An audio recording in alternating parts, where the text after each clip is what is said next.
Hello, and welcome to another story taken straight off the shelves at the heart of the Jakuls.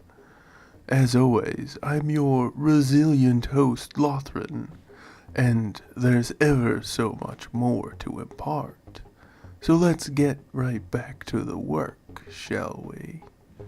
Go grab a filling meal, settle into a comfy seat, and pay careful attention to Fleet Part 13. Trouble sleeping. Sir, are you still awake and alert up there?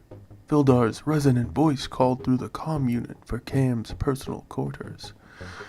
I really wish I didn't fix that so soon. Cam vented as he fell back into the chair, around the desk in his tiny room. He supposed he should feel lucky with having so little space to himself. Most of the other people at Gregory 1 had to share, even Vildar and Kath. Are you all right, sir? Vildar asked, having already fallen into the habit of calling Cam sir, just like everyone else. I suppose, sort of. I'm still real tired. Been awake for 90 odd hours or something. Oh, I'm sorry, sir. I didn't mean to intrude. I just wanted to stop by and provide my report. No, let's not try to squeeze two people up here near main ops ever again. Just give it to me through the comm as long as we switch to a secure channel. Cam tried to rub the salt of an entire week of lost slumber from his weary eyes. Are you sure? You don't want to rest up, sir? Vildar asked, sounding more than a little concerned. How have you not stolen a few hours here and there in so long? Insomnia. My mind burns at a furious rate when there are problems to be solved. I can't turn it off. It just goes and goes, and I'm dragged along for the trail of pain and tears, no matter what I try to do. I just want to embrace the bed warmly and not toss and turn for hours without resting at all. My eldest, Igbor, went through something similar, sir. I struggled with the solution for a few years till I had him tell me about his day each night before bed. I don't want to talk about all the problems I fixed today, or all the fresh scrapes, cuts, and bruises I have. Shouldn't you be the one telling me about all the fixes for the day anyway? All the solutions I haven't heard yet? Well, the two of us share Igbor's day only because he's 8. He doesn't really have too much more to talk about, you see. Perhaps each time I present part of the report, you could talk about something from your past. I'll give it a try, Vildar. Anything's better than this. You can start with whatever you want. That first shipment of rations arrived. How many happy stomachs do we have here? None, sir. They were terribly out of date. One of the engineers thinks we'll be able to use it as a good fertilizer, though. You're saying it's not all bad news. I suppose it's my turn then. Klaxon, my father. He was a quiet and diligent man, always fixing something. My earliest memories are from a time when I broke into his workshop. I was just curious and inventive then, you see. I'm not even sure what I knocked over, really. Dear old Dad had been fixing an old engine for the church for a few weeks. I think it was a fragile part of some kind, what fell to the floor. I ran and hid as soon as I realized what happened. Was he upset with you? No, he came through the house calling out my name. I don't know why, but I was terribly afraid for some reason. The church always made public trials and punishments a mandatory gathering, you see. Yes, Vildar responded, but gave Cam enough room to keep speaking. He spent half the evening looking for me, pulled me out of the nook I'd been crying in. held me against his chest and told me everything was going to be all right. So he wasn't mad. He didn't yell at you or anything. Well, he'd been looking for a couple of hours. I think by that point he became so distraught that he was just glad to have me in his arms once again. Your turn, Vildar. Cam wiped a tear out of one of his eyes. The hangar doors have been fully repaired. The rovers lurking close to the base have been shut down and dismantled. There's still a number of them out there, scared off by our efficiency. We'll see them again someday soon, I'm sure. Also, Rill and his team have had a major setback. The power uplinks shorted and blew up once the 4-core network was in place. Rill thinks retrofitting is out till someone invents a more compact solution, but he's also worried about the power that would be supplied. He thinks you'll have to go with two quad setups to power the ship that you want to build. Have him start building a new support ship in the same basic shape of the previous one. I suppose it's my turn again. About a week later, my father collected me, after the breakage incident and all. I was hanging around his shop, probably being a bother. I was only about 4 at the time, I think, so instead of shooing me off back to my mother, he picked me up and placed me on his main table, wordlessly handing me a greasy part. He put you to work so young? Vildar asked, sounding genuinely curious.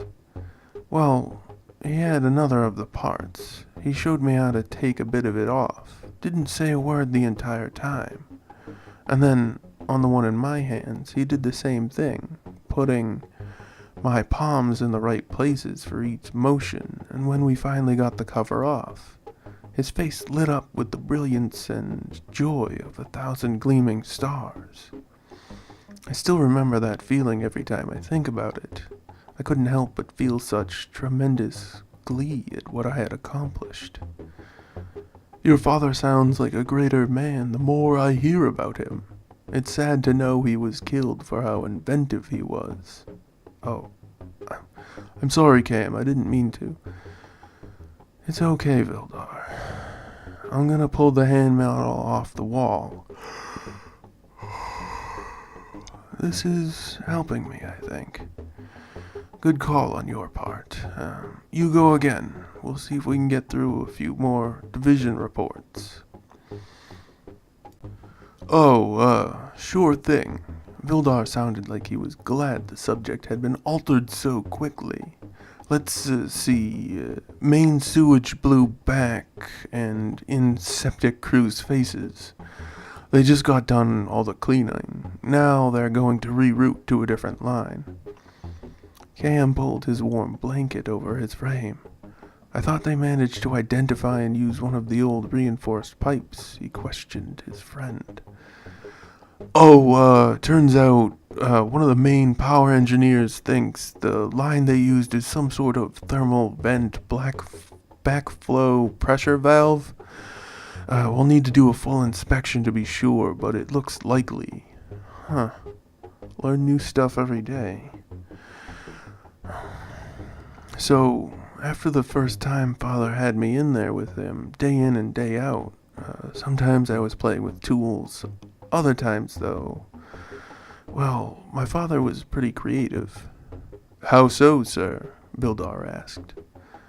Well, he was attentive, just I was 4, so you have kids. You have to keep an eye on them. Even if you need to inspect all the wires of a convergence modulator one at a time for the single short that caused the power failure. Yes, those are notoriously finicky devices. Are you humoring me about something you don't really know anything about, Vildar? On the contrary, back when Igvor was an infant, I used to live on Epsilon with my wife Theta. Each residential section had their own convergence modulator for power transfer. We weren't exactly rich or middle class back then. Our entire section lost power on a near daily basis. In the end, I rebuilt it from scratch, solved it once and for all. After a few months of stress and fighting with the wife. Not my area of expertise, but I got the job done. I think they're still using it around those parts. No, I rebuilt it on a job my third week in those parts. I doubt they could have found a better engineer for the job. But what was your father's solution to his child's distractible nature? Oh no, I wasn't distractible. That wasn't the problem. Even at the age of 4, I could tell when father was fixing something and it worked for him. And then, after for me, something was wrong with the models he'd made and handed to me. Really? At that age? Oh yes. If his stuff could produce power or move or whatever, then the stuff in my hands should do the same. I threw a dozen fits of purest rage before he figured it out. What was his solution? He put me to work. Really? Vildar exclaimed, almost dumbfounded by the explanation. So young. Oh, it was simple stuff, really. First he showed me how to repair common, simple things, repetitive learning, that sort of stuff. But a little after I turned 5, he had this way, a sense of what might be wrong with me, with machines, with everyone but my mom and sister, really. Women were always sort of a mystery to Dad. Who could blame him? Vildar joked through the calm, and both of them shared a laugh about it.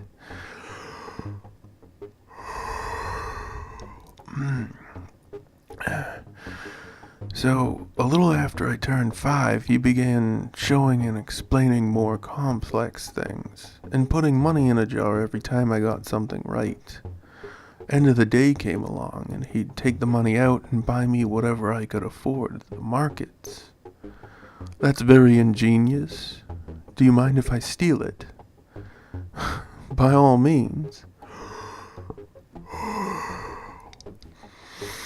At first, it was like a candy or two, but over time I begged him to take me to the scrap portion of the market more and more. Brings a smile to my face, the way he asked me if I was sure I wanted this or that unfixable lump of whatnot, and the sheer exuberant joy he presented every time I figured out how to put something back together properly. Cam wiped a few more tears away from his eyes as he felt the ache of his muscles begin to slip slowly away from him, the refreshing shroud of sleep beginning to call out his name in a loving tone. Well, if I may say so, Cam, he sounds like he was real proud of you. Vildar repeated something Cam hadn't even been aware of. He was. Cam tensed up for a second, and then decided to speak anyway. He said I had a great gift. It became difficult to produce the words, but all the more important for Cam to express them. He often took me aside and told me I could make wondrous inventions if I put my mind to it and ignored what others told me they asserted was the truth without providing any evidence. I can't tell you how much it tore me up the day he never came back from his third flight. I was lost for a few years. But then I put everything I was into becoming the second man on our little world to make a working flyer after that. There wasn't an ounce of me that wasn't completely dedicated to honoring his memory. You know the rest, pretty much. Cam took a minute to think about what he'd said. Cam, are you there? Oh yes, just lost in thought. Thank you, Vildar. I appreciate this. It really helped me. I do what I can whenever it's necessary. We'll finish the report when you wake up, sir. I'll keep everyone from disturbing you. Cam was already fast asleep and dreaming of taking apart a seized engine with his father. klaxon no beer, both of them happily smiling while they got their hands dirty. And so it is, our time together has once more come to its end yet again. I hope you enjoyed the story as much as I have the relaying of it to each of you. As always, I've been your reliable host, Lothran, and this was Fleet Part 13, Trouble Sleeping, another tale right from the heart of the Jakuls. And now, we must unfortunately part ways once again. Korvoth, guide them back along the proper path, back to the safety they know all too well. Yes, sir, Lothran. What a touching and heartfelt story this one was. And so sad. But I have a job to do.